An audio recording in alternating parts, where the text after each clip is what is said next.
Hello student, প্রশান্ত academy চ্যানেলে তোমাদের স্বাগত জানাই। আজকে আমি তুলে ধরছি কল্যাণী ইউনিভার্সিটির 5th সেমিস্টারের সংস্কৃত ডিএসসি পেপারের কোশ্চেন অ্যানালাইসিস ভিডিও।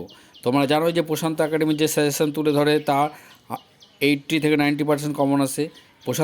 প্রশান্ত একাডেমি যখন এই চ্যানেলটি এই সাজেশন উপস্থাপন করছিল বলেছিল 80% কমন আসবে, কিন্তু পরীক্ষার পর দেখা গেল যে 90 থেকে 100% সাজেশন অনুসারে কোশ্চেন এসেছে।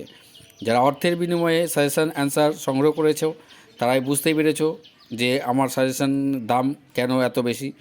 আর যারা অর্থের দামের মূল্যের কথা ভেবে কেননি তারা ঠকে গেছো, তারাও বুঝতে পারছো যে সত্যি সাজেশনটা যদি কিনলাম ভালো হতো। তাই কোনো দামাদামি না করে আগামী দিনে যদি 6th সেমিস্টারে তোমাদের সাজেশন অ্যান্সার কিনতে হয় তাহলে আগের থেকে আমার দেওয়া ভিডিওর কন্ট্যাক্ট নম্বরে যোগাযোগ করবে।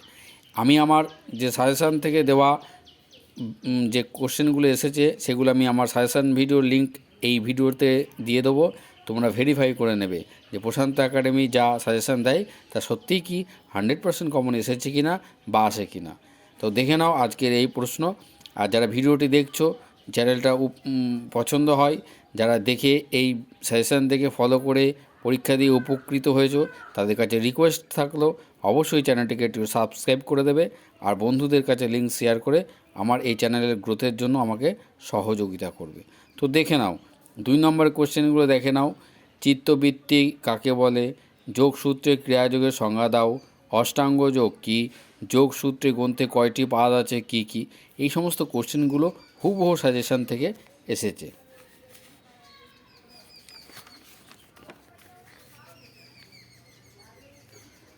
তারপরে দেখে নাও বৃহদারণ্যক উপনিষদের মনন বলতে কী বোঝো? বৃহদারণ্যক উপনিষদ কোন অধ্যায়ে তোমার পাঠ্য? নিধিধ্যাসন শব্দটির ব্যুৎপত্তিগত অর্থ কী? শ্রীমদ্ভগবদ্গীতার শ্লোক সংখ্যাগত গীতার প্রবক্তাকে? যদাচরতি শ্রেষ্ঠোত্তর দেবতার জন্য বাংলার অর্থ লেখো। নিয়তম কুরু কর্ম তম, এখানে তম বলতে কাকে বোঝানো হচ্ছে, কর্ম বলতে কী বোঝানো হয়েছে, এইগুলো সব হুবহু কমন এসছে। তাই বারবার বলছি প্রশান্ত একাডেমির সাজেশান ফলো করতে থাকো। আর যারা সাজেশান নোট সংগ্রহ করতে থাকো তাকে ইমিডিয়েট 6th সেমিস্টারের জন্য এখন থেকে যোগাযোগ করো, নাহলে কিন্তু আমি শেষে দেবো না। হ্যাঁ, আমার সাজেশানে একটু মূল্য আছে বেশি, কারণ তার যথেষ্ট কারণ আছে। দেখো সপ্রসঙ্গ ব্যাখ্যা, আত্মা বা অরে দ্রষ্টব্য এটাও এসছে। ন বা অরে লোকানাং ক্রামায় লোকা এটাও এসছে। কর্মযোগ এসছে, বৈরাগ্যম এসছে, তারপরে অভ্যাস বৈরাগ্য তন্নিরোধ আসছে। এগুলো পুরো কমন। সব সাজেশান কোন প্রশ্ন থেকে কত নম্বর ভিডিও থেকে এসছে সব আমি তুলে ধরলাম, এবং এই ভিডিওতে আমার সাজেশান ভিডিও লিঙ্কগুলো দেওয়া থাকবে। তোমরা একটু জাস্টিফাই বা ভেরিফাই করে নেবে, বুঝতে পারবে যে প্রশান্ত একাডেমি যে সাজেশান তোমাদের সামনে তুলে ধরে তা কতটা সত্য। সাজেশান ভিডিও সব প্রসঙ্গে দেখো। নিয়তম কুরু কর্মতম ঝকর্মণ, গীতা অনুসারে জ্ঞানযোগের বর্ণনা দাও। বৃহদারণ্যক উপনিষদের 2য় অধ্যায় অনুসারে মৈত্রীর প্রতি যজ্ঞ বলে উক্তির সারাংশ দেখো। যোগসূত্র অনুসারে চিত্তবৃত্তি নির্ধারিত উপায়। এই প্রশ্নগুলো হুবহু এসছে।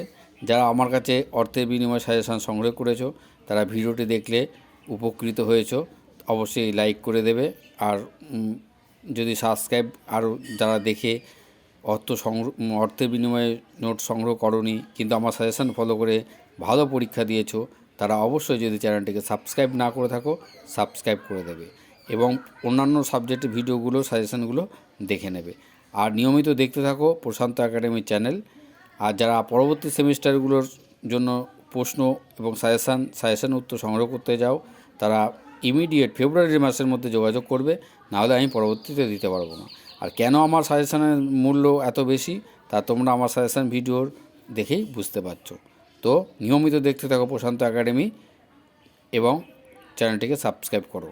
আর অবশ্যই যদি প্রশ্ন উত্তর সংগ্রহ করতে হয় আমার এই সাজেশান ভিডিও দেওয়া কন্ট্যাক্ট নম্বরে ইমিডিয়েট যোগাযোগ করো।